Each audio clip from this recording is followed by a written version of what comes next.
दोस्तों नमस्कार। इस फास्ट बदलती हुई लाइफ में हर आदमी हेल्दी रहना चाहता है और इस हेल्दी रहने के चक्कर में वो बहुत सारे functional foods, nutraceutical, dietary supplements, health supplements की तरफ अट्रैक्ट हो जाता है और कभी-कभी इनडिस्क्रिमिनेटली उनको यूज करने लग जाता है। फंक्शनल फूड्स क्या होते हैं, न्यूट्रास्यूटिकल्स क्या होते हैं, इनमें क्या डिफरेंस है, क्या क्या इसके कैरेक्टरिस्टिक्स होते हैं, इसके बारे में मैंने एक वीडियो पहले बनाया था जो शायद आप लोगों ने देखा होगा। नहीं देखा होगा तो आप लोग देख सकते हैं। लेकिन आज बात करेंगे कि इनके साथ क्या क्या मिसकंसेप्शंस जुड़ी हैं और उससे हमारी लाइफ को क्या खतरा हो सकता है, या कैसे हम खुद को जानबूझ के डैमेज कर रहे हैं या अनजाने में अपना नुकसान कर रहे हैं। इसके बारे में आज की वीडियो में चर्चा करेंगे।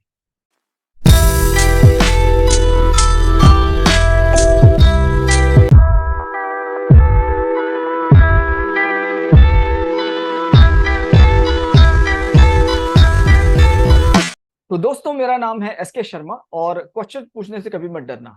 बात कर रहे थे फंक्शनल फूड्स और न्यूट्रास्यूटिकल्स की, कि वैसे तो ये हेल्दी ही कंसीडर किए जाते हैं और लार्जली नेचुरल इंग्रेडिएंट्स से बने होते हैं और इस प्रकार के क्लेम्स भी इसमें रहते हैं। लेकिन फिर क्या कोई इनसे संबंधित मिसकंसेप्शंस है? क्या इनको खाने से किसी प्रकार का कोई रिस्क भी हो सकता है? इसको जानना बड़ा जरूरी है। अगर हम लॉन्ग टर्म में यूज कर रहे हैं तो डेफिनेटली इसको जानना बड़ा जरूरी है। और फिर कुछ ऐसी भी कंडीशंस होती हैं जहां पे हम प्री मेडिकेटेड कंडीशंस में रह रहे हैं, यानी कि कोई और ड्रग्स या कोई और एलोपैथिक या और किसी दूसरे प्रकार की कोई दवा ले रहे हैं, तो क्या फिर उसके साथ भी इसका कुछ इंटरेक्शंस हो सकता है न्यूट्रास्यूटिकल्स का और फंक्शनल फूड्स का? ये बहुत ही इंपॉर्टेंट है जानना, और खासकर उन लोगों के लिए जिनको नेचुरल थेरेपी या जो traditional Indian traditional medicine system है उसके बारे में बिल्कुल भी जानकारी नहीं है, जो किचन में जो हमारे इंग्रेडिएंट्स है उसको कैसे यूज करते हैं उसके बारे में बिल्कुल जानकारी नहीं है। तो उनको तो ये जानना बड़ा ही जरूरी है कि क्या इसके कोई साइड इफेक्ट्स भी हो सकते हैं, या इसके संबंधित nutraceuticals, dietary supplements, functional foods के बारे में कोई ना कोई मिसकंसेप्शंस उन्होंने अपने माइंड में बना रखी है। तो आज की वीडियो में यही चर्चा करेंगे कि फंक्शनल फूड्स और न्यूट्रास्यूटिकल्स से संबंधित क्या क्या प्रिकॉशंस हमको रखने चाहिए।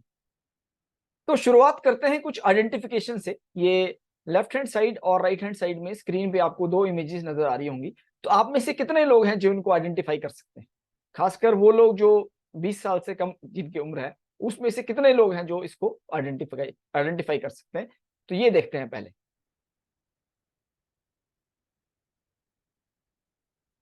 किया, पहचाना? चलिए मैं बताता हूं। तो इसमें से एक है क्यूमिन और एक है फेनल। कौन सा क्यूमिन है, कौन सा फेनल?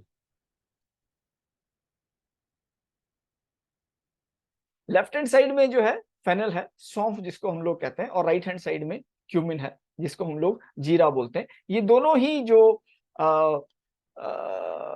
स्पाइसेस हैं, स्पाइसेस की कैटेगरी में हम लोग इनको कंसिडर कर सकते हैं। ये हमारे किचन्स में, सभी के किचन्स में मिल जाएंगे, मिल सकते हैं। और ये हमारे ट्रेडिशनल मेडिसिन सिस्टम में बहुत सारे डाइजेशन से रिलेटेड कॉम्प्लिकेशंस को देखते हुए या फिर सर्दी जुकाम को भी देखते हुए इन सब का हम लोग यूज करते थे खाना खाने में या डिफरेंट डिशेस में यूज करने के अलावा। तो ट्रेडिशनल मेडिसिन सिस्टम में भी ये यूज होते हैं।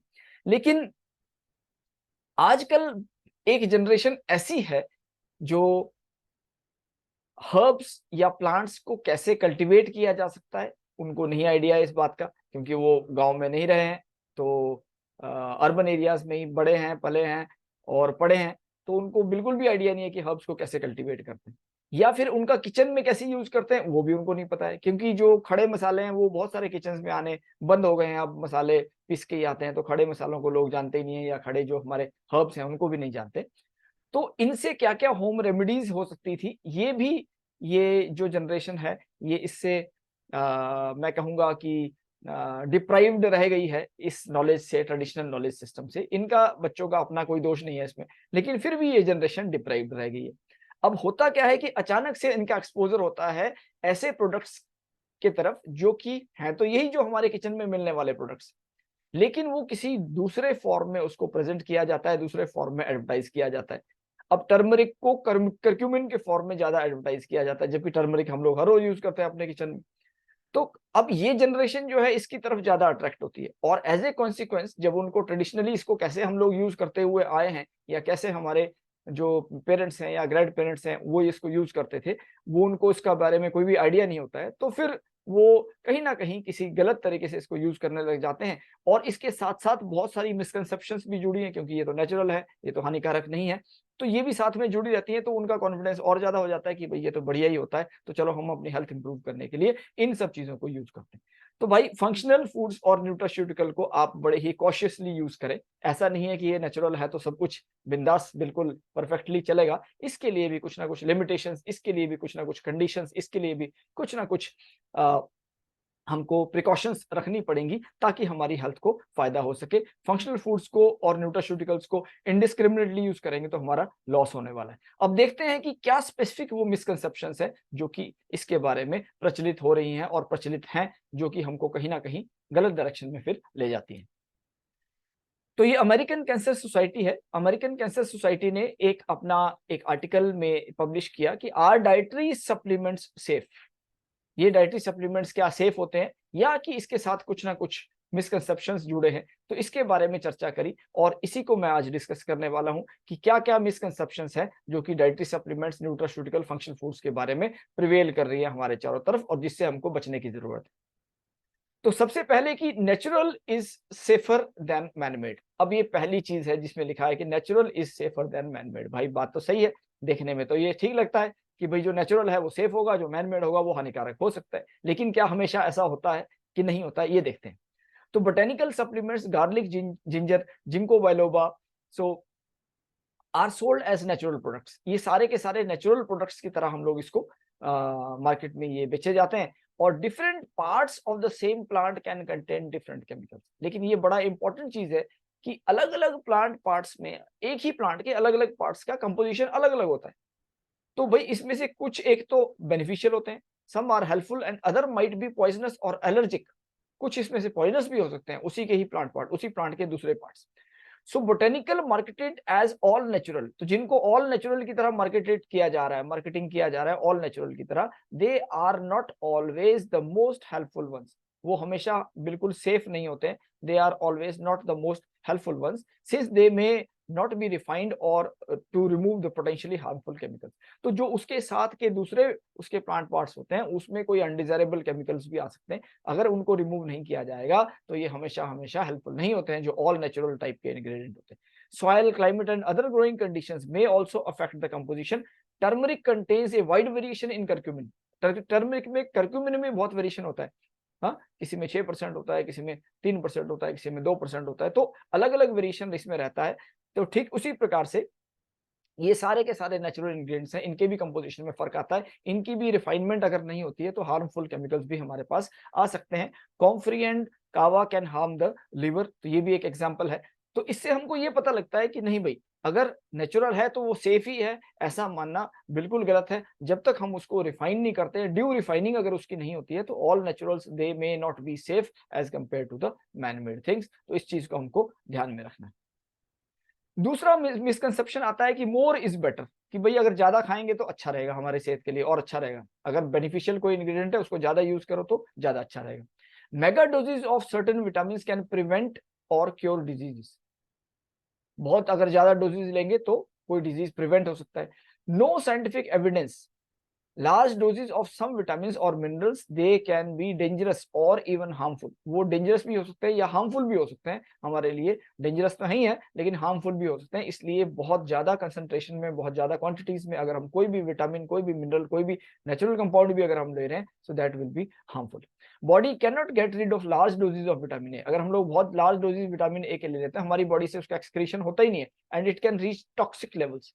तो वो टॉक्सिक लेवल में पहुंच जाएगा when too much is taken and which can damage the organs and interfere with certain medicine। तो हमारी ऑर्गन्स को भी डैमेज हो सकता है और अगर हम कोई मेडिकेशन में है ऑलरेडी तो उनके साथ भी ये इंटरफियर कर सकता है। इस प्रकार की सिचुएशन है, तो मोर इज बेटर गलत है भाई।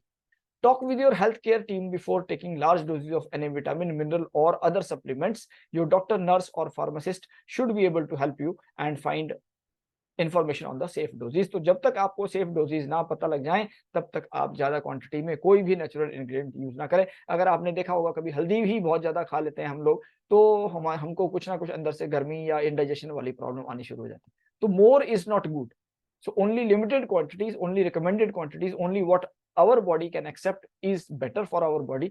Excess of everything will be bad. तो नेचुरल इंग्रेडिएंट्स के लिए, functional foods, nutraceutical, dietary supplements के लिए भी यही फॉर्मूला, यही रूल एक सही है जो कि एग्जिस्ट करता है। तो भाई ये है ANSES। अब ANSES एक फ्रेंच एजेंसी है for food, environmental and occupational health and safety, and it is public administrative body reporting to the ministries of health and environment, agriculture, labor and consumer affairs in France। तो France में ये ministries को report करती है ANSES। तो ANSES ने एक report publish करी जिसमें इन्होंने कहा कि adverse effects associated with the consumption of food supplemented with turmeric. तो किसी फूड को अगर टर्मरिक से सप्लीमेंट किया गया था तो उसके साथ एडवर्स हेल्थ इफेक्ट्स इन्होंने रिपोर्ट करे। ये शायद जून की रिपोर्ट है, अगर आप ANSES ढूंढेंगे तो आपको गूगल में भी सर्च करके मिल जाएगा। और इसके अलावा कुछ समय पहले मैंने एक टर्मरिक पे एक वीडियो बनाया था, तो the benefits of turmeric and dangers of curcumin, तो इसमें भी आप इसकी पूरी डिटेल देख सकते हैं। इसमें मैंने एक्सप्लेन किया था कि the curcumin with enhanced bioactivity, अगर इसकी बायोअवेलेबिलिटी अगर हम लोग इंक्रीज कर देते हैं तो दैट विल बी डेंजरस, तो हमारी बॉडी उसको एक्सेप्ट ही नहीं कर सकती है, तो that can be dangerous. And recent reports from France, Australia and Italy that also indicates the same, but why Indians are less affected although they consume turmeric for years, advisories released by government। तो ये सारी की सारी बातें इस video में discuss करी है, आप इसको गौर से देख सकते हैं, डिटेल में जाके समझ सकते हैं, और मैंने लिंक दे रखा है, इस लिंक पे आप जाके इसको चेक कर सकते हैं इस वीडियो को। तो फिर दोबारा से वापस आते हैं कि हमारे मिसकंसेप्शंस क्या है। तो मोर इज गुड के बाद तीसरा मिसकंसेप्शन जो आता है, that is it has been used for hundreds and thousands of years so it must work. भाई कई सैकड़ों सालों से इस्तेमाल किया जा रहा है तो ये तो पक्का काम करेगा ही करेगा। तीसरा मिसकंसेप्शन ये है कि जो चीज बहुत सालों से इस्तेमाल हो रही है वो एस्टेब्लिश्ड है ऑलरेडी, तो दैट विल बी बेनिफिशियल। तो भाई using for hundreds of years is not the scientific proof, ये साइंटिफिक प्रूफ नहीं है सेफ्टी। अगर कई 100 सालों से यूज कर रहे हैं तो इसका मतलब ये नहीं है कि वो सेफ ही हो गया। The ways, the methods, the consumers may be different। अलग अलग लोगों के लिए अलग अलग मेथड्स में यूज किया गया, अलग अलग कंज्यूमर्स के द्वारा यूज किया गया, सो उसके इम्पैक्ट, उसके इफेक्ट भी अलग अलग हो सकते हैं। सम प्लांट्स में be useful over short term, short term में तो बेनिफिशियल हो सकते हैं, but this is but the side effects on long term usage may also not have been established. तो इतने सालों से यूज तो किया गया लेकिन उसके साइड इफेक्ट भी हैं क्या नहीं है, तो इसको भी एस्टेब्लिश नहीं किया गया, उसको रिपोर्ट डॉक्यूमेंट नहीं किया गया। तो ऐसी कंडीशन में भले ही लंबे सालों से, भले ही हजारों सालों से इस्तेमाल कर रहे हैं, लेकिन उस पर ब्लाइंडली विश्वास कर लेना कि वो सेफ होगा, हमारे लिए बेनिफिशियल होगा, that is not advisable. So those who recovered were considered to be benefited. जो ठीक हो गए ऐसे प्रोडक्ट्स, नेचुरल इंग्रेडिएंट्स खा के, उनको तो अच्छा मान लिया गया, लेकिन जो ठीक नहीं हुए ना तो वो रिपोर्ट हुआ कभी, और उसके बाद उनका क्या हुआ, कहीं मरी तो नहीं गए, तो ये भी कभी रिपोर्ट नहीं हुआ। तो इसलिए सारे के सारे न्यूट्रास्यूटिकल, सारे के सारे नेचुरल इंग्रेडिएंट्स को जब तक की साइंटिफिक एविडेंसेस नहीं आ जाते हैं तब तक हम उनको सेफ नहीं मान सकते हैं, भले ही उनको कई साल हो गए यूज करते हुए। In old time, the use of specific methods, herbs, botanical nutraceuticals was the only method known to treat the health ailment। एक और बड़ा इंपॉर्टेंट पॉइंट इन्होंने लिखा है कि भाई पुराने समय में कोई इलाज होता ही नहीं था, तो जो भी इलाज था नेचुरल इंग्रेडिएंट ही इलाज था, तो जैसा भी इलाज होता था उससे सही गलत, कम ज्यादा, परफेक्ट इम्परफेक्ट, तो उसको लोग कर लेते थे। लेकिन अब अगर हमारे पास कोई बेटर मेथड्स अवेलेबल हैं जिसमें कि प्रूवन इफेक्ट्स हैं उसके, तो हमको वो वाले मेथड्स को यूज करना चाहिए, ना कि उन मेथड्स को यूज करना चाहिए जो कि एस्टेब्लिश नहीं है, जिनके प्रूवन बेनिफिट्स, हेल्थ इफेक्ट्स अभी तक एस्टेब्लिश नहीं हुए हैं, डॉक्यूमेंट नहीं हुए। तो it has been used for hundreds of and thousands of years so it must work. So हमेशा ये चीज नहीं चलेगी, कहीं ना कहीं ये चीज गलत भी हो सकती है, आपको नुकसान पहुंचा सकती है। चौथा जो मिसकंसेप्शन है वो ये है कि being natural it can't hurt to take supplements along with my regular medicine.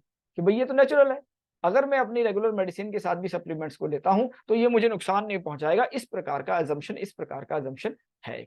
लेकिन ये जो अजम्पशन है ये सही नहीं है। बहुत सारी मेडिसिन ऐसी हैं जो कि किसी ना किसी डाइटरी सप्लीमेंट्स ऐसे हैं जो किसी ना किसी मेडिसिन के साथ रिएक्ट कर सकते हैं, उनका रिएक्शन हो सकता है और उसके बाद वो नुकसान कर सकते हैं। Certain dietary supplements can block or speed up the body's ability to break down some other medicines। दूसरी मेडिसिन को यूटिलाइज करने के लिए, उसको ब्रेक डाउन करने के लिए जो प्रोसेस होता है वो उसको स्पीड अप कर सकता है, तो इससे नुकसान भी हो सकता है। This can cause a person to have too much और too little of medicine in their blood stream. तो अगर उसने स्पीड अप कर दिया तो बहुत सारा ब्लड स्ट्रीम में वो मेडिसिन का इंग्रेडिएंट आ जाएगा, और अगर नहीं किया, कम कर दिया, तो फिर नहीं आएगा। तो दूसरी मेडिसिन के इम्पैक्ट को भी वो इंटरफियर कर सकता है नेचुरल इंग्रेडिएंट, ये देखने की जरूरत है। विदाउट स्टडिंग और knowing the possible interactions of herbal supplements the medicine it may be risky. तो ये कहता है कि भाई ये रिस्की हो सकता है। जो जो कैंसर इंस्टीट्यूट है उन्होंने ये कहा कि रिस्की हो सकता है, इसलिए नेचुरल होने से बात नहीं बनेगी, उसके लिए दूसरे कैरेक्टरिस्टिक्स भी होने चाहिए, प्रूवन हेल्थ फैक्ट्स होने चाहिए, तभी वो हम उसको यूज करें, अदरवाइज उसको हमको यूज नहीं करना चाहिए। तो फिर इससे हमको क्या मिलता है, जो मिसकंसेप्शंस हुए इससे टेक होम क्या है? सो नेचुरल इज सेफर, तो नहीं, हमेशा ऐसा नहीं होता है। सो अननोन और अनअकाउंटेड रिस्क उसमें हो सकते हैं, unaccounted risk they can always prevail, तो ये चीज को हमको हमेशा याद रखना है। More is better never, more is never better, we can absorb limited quantities only. हमारी बॉडी चाहे वो अच्छा इंग्रेडिएंट है चाहे खराब इंग्रेडिएंट है, एक लिमिटेड क्वांटिटी में ही यूज कर सकते हैं, तो उतना ही यूज करें जितना कि हमारी बॉडी एब्जॉर्ब कर पाए, उसको एक्सेप्ट कर पाए। It has been used for hundreds and thousands of years, so not for everybody. Human metabolism this differs from person to person, अलग अलग लोगों का मेटाबॉलिज्म अलग अलग होता है। मेरी बॉडी को फायदा हो सकता है, आपकी बॉडी को नहीं भी हो सकता है, तो इसलिए हजारों सालों से इस्तेमाल किया जा रहा है, तो एक वही रीजन है कि ये अच्छा ही होगा, तो that is the wrong reason. It can't hurt to take supplements along with my regular medicine, ये भी बिल्कुल गलत बात है, क्योंकि केमिकल तो केमिकल होता है, चाहे नेचुरल इंग्रेडिएंट्स है उसमें भी अगर कोई केमिकल कंपाउंड है वो कहीं ना कहीं रिएक्शन कर सकता है, कहीं ना कहीं इंटरफियर कर सकता है। सो वेदर नेचुरल और man made, so chemical remains a chemical and may react with the other chemical, so एक दूसरे के साथ उसका रिएक्शन हमेशा हो सकता है, तो इसलिए इसको समझना जरूरी है, इन मिसकंसेप्शंस में ना जाएं और एक रियल एडवाइस एक डॉक्टर से ले, तभी हम लोग जाके इसको लॉन्ग टर्म में यूज करें न्यूट्रास्यूटिकल्स, फंक्शनल फूड्स और डाइटरी सप्लीमेंट्स को। तो भाई फिर इसके रिस्क और साइड इफेक्ट्स की थोड़ी चर्चा कर लेते हैं कि क्या क्या रिस्क हैं और क्या क्या साइड इफेक्ट्स इससे आते हैं। तो डाइटरी सप्लीमेंट्स एक herbal preparations and homeopathic treatment cause almost 70,000 calls in US poison control centers. 2019 में 70,000 लोगों ने कॉल किया भाई यूएस पॉइजन कंट्रोल सेंटर में कि हमने डाइटरी सप्लीमेंट्स यूज किए, उससे हमको कोई ना कोई दिक्कत हो गई। इन कॉल्स में से 7,000 लोगों को तुरंत जो है आपका ट्रीटमेंट चाहिए था, हेल्थ केयर फैसिलिटी तुरंत चाहिए थी, जिसमें से 800 लोग थे वो बड़े क्रिटिकल थे, and they it led to the moderate और सीवियर आउटकम्स। तो 7,000 में से 800 लोग ऐसे थे जिनके कंडीशन बिल्कुल सीवियर थी। And most people don't call poison control center और सप्लीमेंट मैन्युफैक्चरर। बहुत सारे लोग ऐसे भी रहे होंगे जिनको दिक्कत तो हुई होगी, लेकिन उन्होंने जो पॉइजन कंट्रोल सेंटर है उनको कॉल नहीं किया होगा, और कुछ लोग हायर डोजेज ले लेते हैं और दूसरी मेडिसिन के साथ ले लेते हैं, इसलिए ये सब चीजें होती है जैसा हमने डिस्कस किया। सो लॉन्ग टर्म यूसेज में भी हार्मफुल, लॉन्ग टर्म यूसेज हमेशा हमेशा नुकसानदायक हो सकती है, इसलिए आपको उसको बड़े ध्यान से यूज करना है। Antioxidant such as vitamin C and E might make the chemotherapy medicines less effective। Chemotherapy वाली मेडिसिन जो है उनको ये इसकी एफिकेसी को कम कर सकता है, इसलिए विटामिन सी के सप्लीमेंट्स और विटामिन ई के सप्लीमेंट्स जो लोग कीमोथेरेपी की ट्रीटमेंट्स ले रहे हों उनके लिए रिकमेंडेड नहीं किए जाते, क्योंकि वहां पे ये इंटरफियर कर सकता है। विटामिन के can make the blood thinner, तो वारफ्रेन लेस इफेक्टिव। तो वारफ्रेन जो है वो एक केमिकल है, दवाई है जो कि कम इफेक्टिव हो सकती है and increase the risk of blood clotting. तो उस पर्टिकुलर कंडीशन में ब्लड क्लॉटिंग हो सकती है। वारफ्रेन को ब्लड को थिनर की तरह यूज किया जाता है बेसिकली। तो अगर ब्लड थिनर काम नहीं करेगा, उसका इफेक्ट कम हो जाएगा, तो ब्लड क्लॉटिंग हो जाएगी, खून बहुत ज्यादा गाढ़ा हो जाएगा। तो इस प्रकार से विटामिन के का रिएक्शन इससे के साथ हो सकता है। Saint George words what can make certain medicines less effective, and some examples are the birth control pill and medicine for depression, heart problems, HIV and cancer। तो इस प्रकार से बहुत सारे इंग्रेडिएंट्स हैं जो कि नेचुरल इंग्रेडिएंट्स तो हैं, लेकिन कहीं ना कहीं वो हमारे सिस्टम के साथ इंटरफियर कर सकते हैं और फिर नुकसान कर सकते हैं अगर हम लोग उनको लॉन्ग टर्म में इनडिस्क्रिमिनेटली यूज करें। क्या क्या सिम्टम होते हैं अगर सपोज नेचुरल इंग्रेडिएंट्स हम लोग एक्सेस में यूज करते हैं, तो क्या सिम्टम रहते हैं? पहला कॉमन सिम्टम है हेडेक हो सकता है भाई। It is associated with excessive vitamin A. Vitamin A का अगर ज्यादा इंटेक कर लेंगे तो आपको हेडेक की प्रॉब्लम हो सकती है। A single large dose can also cause nausea and headache.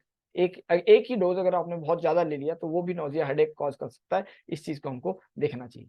दूसरा है डिजीनेस, जिसमें कि चक्कर आते हैं और उल्टी का मन करता है, so that is dizziness. Excess of vitamin A फिर दोबारा से डिजीनेस कर सकता है, बर्थ प्रॉब्लम भी कर सकता है।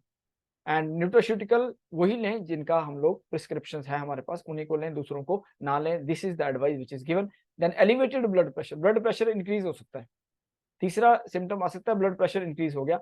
कुछ मिनरल्स ऐसे हैं जो कि हमारे ब्लड प्रेशर को इंक्रीज कर सकते हैं। अगर बहुत ज्यादा ब्लड प्रेशर हो जाएगा तो हार्ट पेशेंट्स के लिए तो नुकसानदायक है, वो मर भी सकता है। तो अगर बहुत ज्यादा हाई ब्लड प्रेशर हो जाएगा, तो इसलिए न्यूट्रास्यूटिकल्स को केयरफुली यूज करना चाहिए। डाइजेशन के इश्यूज रहते हैं, vomiting, loose motion, constipation, excess of vitamin C is often associated with the cases of constipation. तो इस प्रकार से आप देख सकते हैं कि नेचुरल इंग्रेडिएंट्स नेचुरल फूड में भी अगर हैं तो भी कहीं ना कहीं इंटरफियर कर सकते हैं और कुछ ना कुछ प्रॉब्लम इसके साथ एसोसिएटेड हो सकती हैं। तो अब बात करते हैं कि कुछ क्या इश्यूज हैं न्यूट्रास्यूटिकल्स में। सिर्फ हेल्थ के इश्यूज नहीं है, अवेयरनेस का ही इशू नहीं है, इसके अलावा जो इशू है वो है कि एडल्ट्रेशन। एडल्ट्रेशन एक बड़ी प्रॉब्लम है, क्योंकि भाई सब लोगों का ध्यान न्यूट्रास्यूटिकल की तरफ जा रहा है, लेकिन नेचुरल इंग्रेडिएंट्स तो कहीं कहीं कॉस्टली भी होते हैं, तो उसकी जगह कुछ ना कुछ चीप इंग्रेडिएंट्स या कोई ऑल्टरनेटिव सोर्सेज भी इसमें यूज किए जा रहे हैं। तो ये एक पेपर है जो न्यूट्रिएंट्स में पब्लिश हुआ 2022 में, nutrients, A comprehensive review on nutraceuticals, the therapy support and formulation challenges. तो क्या क्या चैलेंजेस हैं फॉर्मुलेशन में, ये भी इसमें बताए गए हैं। तो पहला तो चैलेंज है कि सिमिलर स्पीसीज और सिमिलर मॉर्फोलॉजी। तो अगर हमारे पास कोई ऐसा नेचुरल इंग्रेडिएंट है जिसका कि चीपर वर्जन है और जिसकी एक ही उसी स्पीसीज का कोई चीपर वर्जन है, तो वो हम उसको रिप्लेस कर देते हैं, कंपनीज उसको रिप्लेस कर देती हैं, जिससे उनकी कॉस्ट कम हो जाती है, लेकिन हमारे जो बेनिफिट उसको कंज्यूमर को होना चाहिए वो उसको नहीं हो पाता है। Asian ginseng is replaced with American और साइबेरियन जिनसिंग। जिनसिंग मेडिसिन में यूज होता है, उसकी रूट्स यूज होती हैं, तो एशियन जिनसिंग जो अच्छा माना जाता है, that is costly also, so it is substituted with the American और द साइबेरियन जिनसिंग। तो इस टाइप से एक एडल्ट्रेशन ये की जाती है। ठीक उसी प्रकार से अगर जो ग्रेप सीड्स हैं, अगर उसमें से पॉलीफिनॉल्स एक्सट्रैक्ट करने होते हैं, तो पीनट स्किन एक्सट्रैक्ट को भी उसकी जगह यूज किया जाता है। जो ये मूंगफली का छिलका होता है ना, उसके बाहर वाला जो रहता है उसमें भी पॉलीफिनॉल्स होते हैं, उनसे, क्योंकि वो चीप सोर्स है, उसमें से पॉलीफिनॉल एक्सट्रैक्ट करके उसको भी किसी ना किसी न्यूट्रास्यूटिकल में डाल दिया जा सकता है। तो that is also one of the causes there. Then दूसरा एक एग्जाम्पल चीपर सोर्सेज का है, बाम ऑयल। जो बाम ऑयल है, so Melissa officinalis, Melissa officinalis को चीप सिट्रोनेला ऑयल से सब्स्टिट्यूट कर दिया गया। तो अगर ऐसा कर दिया जाता है, that is also one kind of adulteration. ये सारी की सारी रिपोर्ट्स इस पेपर में लिखी हैं, अगर आप पेपर पढ़ेंगे तो उसमें आपको और ज्यादा डिटेल में इसकी इंफॉर्मेशन मिल जाएगी। Lemon grass is diluted with coconut oil. तो लेमन ग्रास को कोकोनट ऑयल के साथ डाइल्यूट किया जा रहा है, तो ये भी एक प्रकार का इशू है कि भाई लेमन ग्रास को कोकोनट ऑयल के साथ डाइल्यूट किया जा रहा है। सिमिलरली सैंडलवुड ऑयल, जो हमारा सैंडलवुड चंदन का जो तेल है, so that is diluted with polythene glycol. Polythene glycol के साथ उसको बहुत सारे न्यूट्रास्यूटिकल में रिप्लेस किया जाता है, सब्स्टिट्यूट किया जाता है। So these are all those things which may not be very very good. Allopathic drugs, non steroid anti inflammatory drugs, NSAIDs इनको कहते हैं, steroids and anti diabetic and analgesic. तो भाई जो जो नेचुरल प्रोडक्ट्स हैं जिसको एनाल्जेसिक इफेक्ट जिसका रहता है, एंटी स्टेरॉयड इफेक्ट रहता है, तो इस टाइप के जिन जिन के नेचुरल इंग्रेडिएंट्स के, डाइटरी सप्लीमेंट्स के या जो न्यूट्रास्यूटिकल्स हैं उनके अगर इफेक्ट इस टाइप के बताए गए हैं, तो उन नेचुरल इंग्रेडिएंट्स के साथ उसके इफेक्ट को इंक्रीज करने के लिए एलोपैथिक ड्रग्स को ही ऐड कर दिया जाता है। तो असर कौन करता है? Allopathic drugs. आप सोच रहे हैं हम लोग नेचुरली उसको ट्रीटमेंट कर रहे हैं, तो इस प्रकार का भी इशू रहता है, एडल्ट्रेशन का इस टाइप का भी इशू रहता है। And then many times there are lower contents, जितने कंटेंट्स डिक्लेयर किए गए हैं लेवल पे वो नहीं रहते हैं। से फॉर एग्जांपल इसमें लिखा है 60 milligram isoflavone based on the genistein per tablet. सो जेनिस्टीन पर टेबलेट अगर 60 मिलीग्राम लिखा है, तो एक्चुअल कंटेंट कितना था उसमें 1.5 मिलीग्राम। सो ये आप देख सकते हैं डिफरेंस, कहाँ 60 मिलीग्राम है और कहाँ 1.5 मिलीग्राम ही एक्चुअल कंटेंट है। तो इस प्रकार का तो बहुत ही कॉमन है इस प्रकार का एडल्ट्रेशन करना या मिसलीडिंग क्लेम करना, जिससे कि कंज्यूमर को वो फायदा नहीं मिल पाता है जो एक्चुअली में वो डिजर्व करता है या जिसके लिए उसने पैसे खर्चे। तो अब आता है भाई फॉर्मुलेशन चैलेंजेस। फॉर्मुलेशन के क्या क्या चैलेंजेस हैं? अलग अलग ड्रग की इंटरेक्शंस होती हैं, ड्रग ड्रग इंटरेक्शन हो सकती है या फूड ड्रग इंटरेक्शन हो सकती है। तो ड्रग ड्रग्स की आपस में भी इंटरेक्शन हो सकती है या किसी फूड के साथ भी उसका इंटरेक्शन हो सकता है। तो ये देखने वाली बात है कि फूड ड्रग इंटरेक्शन है कि ड्रग ड्रग इंटरेक्शन। तो एक एग्जांपल यहाँ पे देते हैं, जैसे गार्लिक जो है वो हाइपोटेंसिव है, हाइपोकोलेस्ट्रोमिक है, anti inflammatory, anti bacterial, anti fungal properties, बहुत सारी लहसुन में बहुत सारी प्रॉपर्टीज होती है। लेकिन अगर उसको लहसुन को किसी एंटी कोएगुलेंट के साथ यूज कर लिया जाए, कि एंटी कोएगुलेंट जैसे वारफरेन है तो वो यूज कर रहे हैं, तो इससे क्या हो सकता है? ब्लीडिंग आपकी इंक्रीज हो सकती है, ब्लीडिंग में इंक्रीज।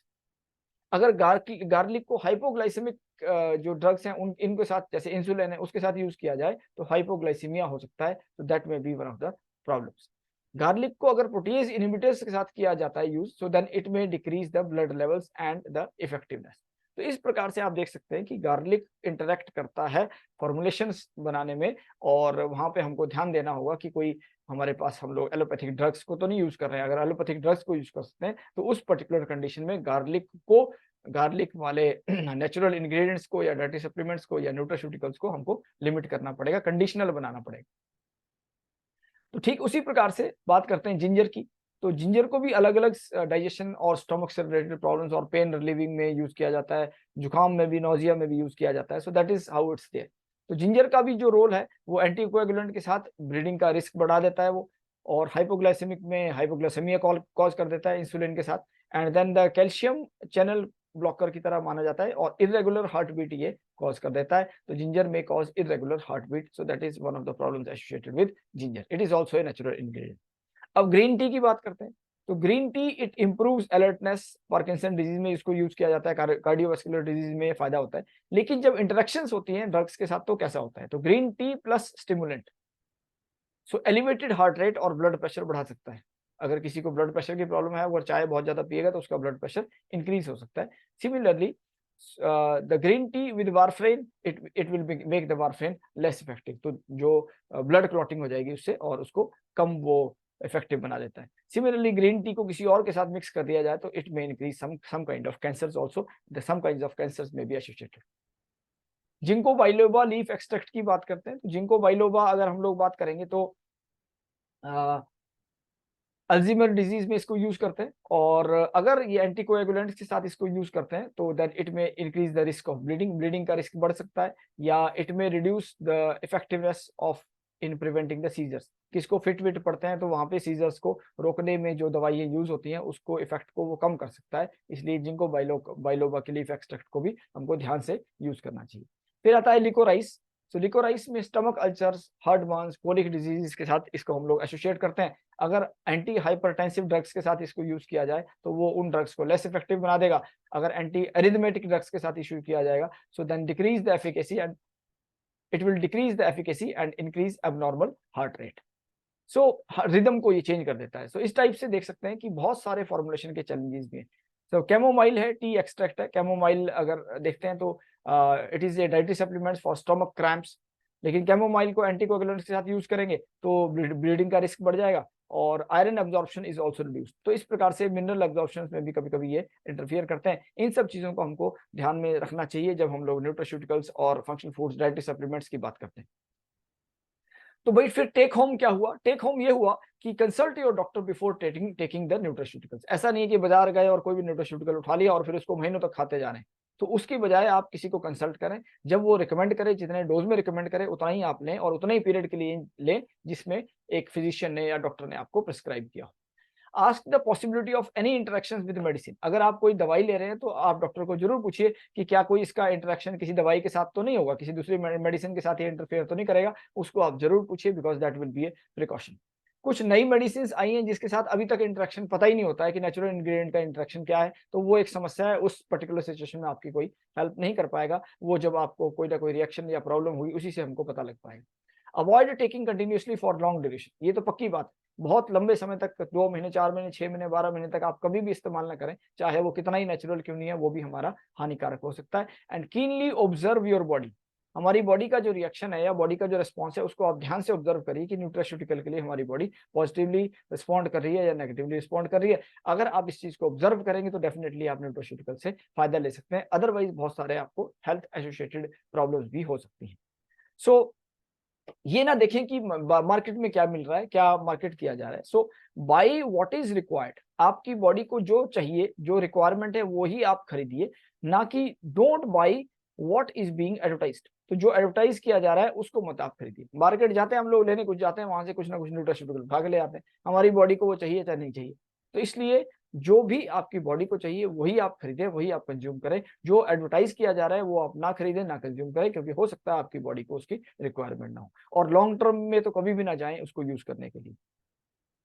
तो दोस्तों हमने देखा कि किस प्रकार से जो फंक्शनल फूड्स हैं और न्यूट्रास्यूटिकल है वो बहुत सारे मिसकंसेप्शंस उसके बारे में परसिस्ट करते हैं, प्रिवेल करते हैं, और हम लोग इनडिस्क्रिमिनेट यूज करने लग जाते हैं। खासकर वो लोग जिनको कि ट्रेडिशनल मेडिसिन सिस्टम का नहीं पता है, वो तो डेफिनेटली धोखा खा जाते हैं बहुत सारे न्यूट्रास्यूटिकल्स को मार्केट में देख के, जबकि उसके बेटर यूज करने के तरीके हमारे किचन या हमारे ट्रेडिशनल मेडिसिन सिस्टम में ऑलरेडी एग्जिस्ट करते हैं, हमारी रेगुलर जो किचन प्रैक्टिस है उसमें भी एग्जिस्ट करते हैं।